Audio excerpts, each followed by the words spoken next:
Yun, good day po sa inyo.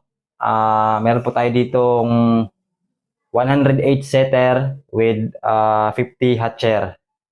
Ito po ay pagawa sa akin ni Sir John Denver Balmores ng Santa Maria, Pangasinan. Yan, YouTube subscriber po natin siya. Ayan, ito po yung ating loob ng ating egg incubator. Yan. Yan, bali dito po yung ating tubigan. Yan. Sa ibabaw. Tapos ito yung ating hatcher. Yan. Ito pong ating hatcher ay 16 gauge po yung kapal nito. Hindi po ito katulad ng nabibili dyan sa mga hardware na sa gilid-gilid. Sa pag-operate po nito ay tatlong switch lang po yung ating mga pipindutin dito. Itong 1, 2, 3. Yan. Unang switch ay merong automatic, tapos manual, tapos right or left, tapos ito light para sa service light. Yan, pag gusto niyo pong silipin yung loob ng inyong egg incubator, yan, pag madilim po sa loob, yan, meron tayong service light. Yan. Tapos ito yung ating heater. Pag sumindi po itong green, ibig sabihin po, sumisindi po yung ating heater. Tapos, pag namatay naman po yung ating heater, sisindi naman po yung ating power. Ayan. Salit-salitan po lang sisindi. Ayan. Tapos dito po sa ating controller, ayan, wala po tayong pipindutin dito. Ayan. Sa paggamit po nito, preheat nyo lang po ng 2 hours, saka nyo salangan ng itlog. Ayan. Ito po, lagyan ng tubig. Lagay dito. Tapos itong egg tray, kunin nyo na rin po. Ayan, lagyan ng itlog para naka-ready na. Para pag nakapag-preheat na po kayo ng 2 hours, salang nyo lang po yung itlog. Ayan. Sakaling may tubig na po dito, sarado lang yung pinto. Saksak natin sa 220 volts. Ayan.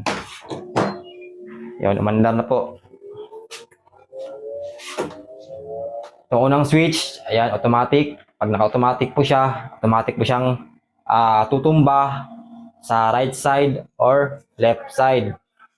Ayan. Tapos, itong manual naman po, ayan, ginagamit ito kapag gusto niyo pong i-level yung inyong egg tray para mahugot po natin yung ating egg tray. Ayan. Tapos, para po pumihit, para po gumana yung ating manual, mag-right turn tayo or left turn. That's ito, service light. Ayun.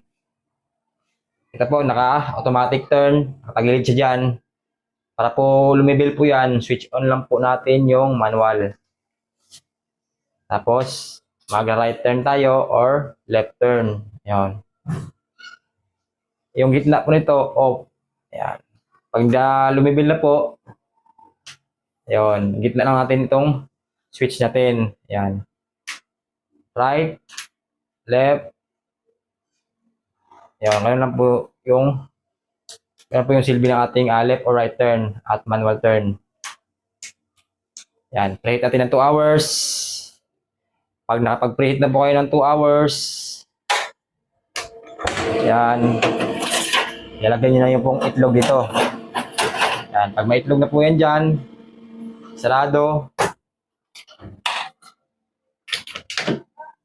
Tapos, switch on yung automatic turn.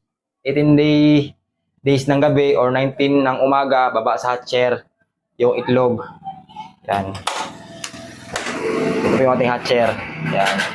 Dito po mapipisa yung ating mga itlog. Yan. Tapos, yan. Dito yung ating tubig. Monitor lang natin yung ating tubig. Dapat hindi nawawala ng tubig. Check nyo lang after 2 days. Yan. Salinan ulit ng tubig. Dagdagan ng tubig. Yon. Kung paano i-open yung ating incubator, yan, unplug lang po natin. Napakadali lang po. Yan. Tapos sa pag-troubleshoot naman po, yan, kung may mga gagalawin tayong wiring dito, yan, may takip po itong ating incubator. Yan. Tapos may dalawang screw dito. side by side. Yan, natanggalin natin yun para nabuksan natin itong ating takip. Yan. Tapos yung ating controller ay insulated po yan. Hindi po yan natatamaan ng buga ng ating heater. Yan. Dito po, tanggalin lang po natin itong edging natin. Tapos may dalawang screw po yan dyan.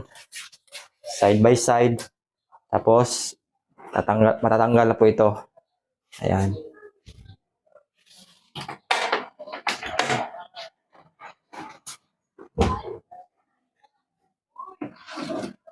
Tapos, yung ating heater ay stainless na open coil.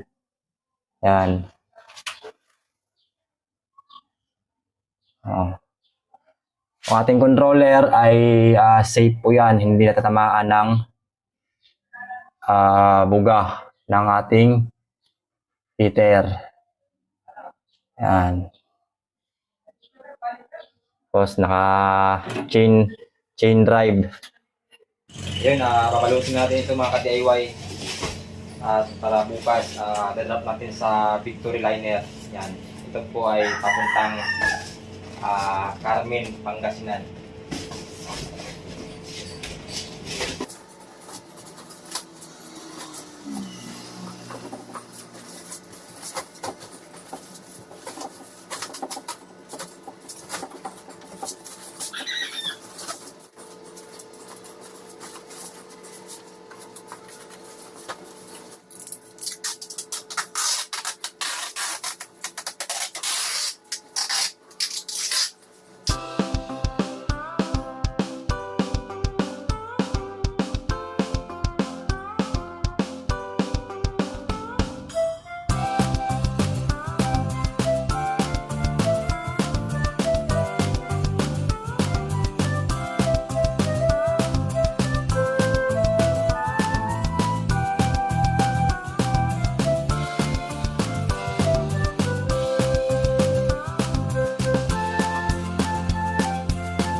Many hours later.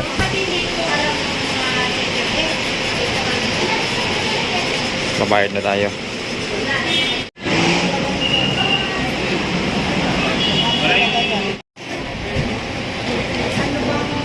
Merong ano dyan, merong pwede madali.